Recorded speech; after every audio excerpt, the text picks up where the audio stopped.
Okay, hi guys, this is Kuya Ben Crypto. So, quick update tayo on BTC. Nasa 1 hour time frame pa rin tayo. So, kagabi, kung mapapansin nyo, na-break si 95.2 natin. So, napansin ko dito, mataas yung volume. Kaya sumabay ako dito ng 95K. Which is, medyo late yung ano ko, yung decision making ko. So, dapat pala, nag trigger ako ng trade nasa 94.8, 94.9, mga ganun. Para nakapag 40% profit tayo. Bakit?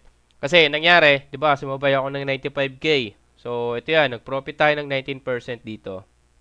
95K, tapos 95.3 nakapag-profit tayo. Kaya lang, so syempre, 'di ba, possible na-break na eh. Na-break na yung 95 to natin eh. So, possible ka ako aangat pa to. So, umangat nga siya, kaya lang hanggang 95.7 lang. So, kung pumasok tayo ng medyo maaga, so nag-trade ako dito kasi 94 na eh. Ito yan, oh. So, stop loss tayo dito, 30%, which is okay lang. So, lesson na naman. 95.4 pumasok tayo dito. So, pumasok tayo 95.4. Kaya lang, hindi umabot yung 20% natin. Hanggang 97 lang eh. So, 97 na na, ano na, hanggang doon lang yung ano niya, yung tinaas niya, tapos bumaba na ulit. So, sabi ko, napansin ko, kung medyo maaga yung decision making ko, kung maaga akong pumasok, kasi napansin ko, mataas na yung volume eh. Kapag ganyan mataas yung volume, possible umangat ng medyo mataas pa talaga. So, dapat, yung decision making nga, kung maaga ako pumasok, naka 40% profit ako. So, kung, ayun nga, kung 94.9, 94.8, possible, mag-trigger ako ng trade niyan, panigurado, 95.3, mga ganun eh.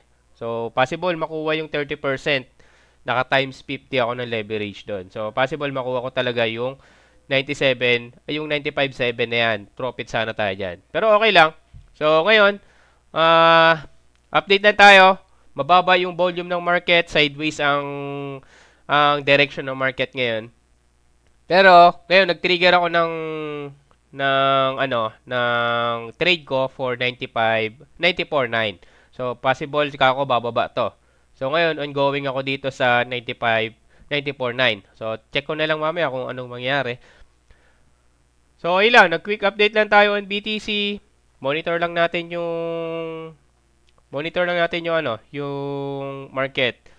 So, ayan, tandaan natin na hindi laging 100% yung technical analysis natin. So, pwedeng sa pool, kaya lang dapat talaga sinasabay natin ng mabilis na decision making. So, decision making lang talaga. So, kung nag-decide ako na pumasok agad doon sa, dito kagabi, sa mataas na volume na to, possible nag tayo, profit tayo ng 40%. Pero okay lang. So, lesson ulit. So, yun lang. This is Kuya Ben Crypto. Peace out.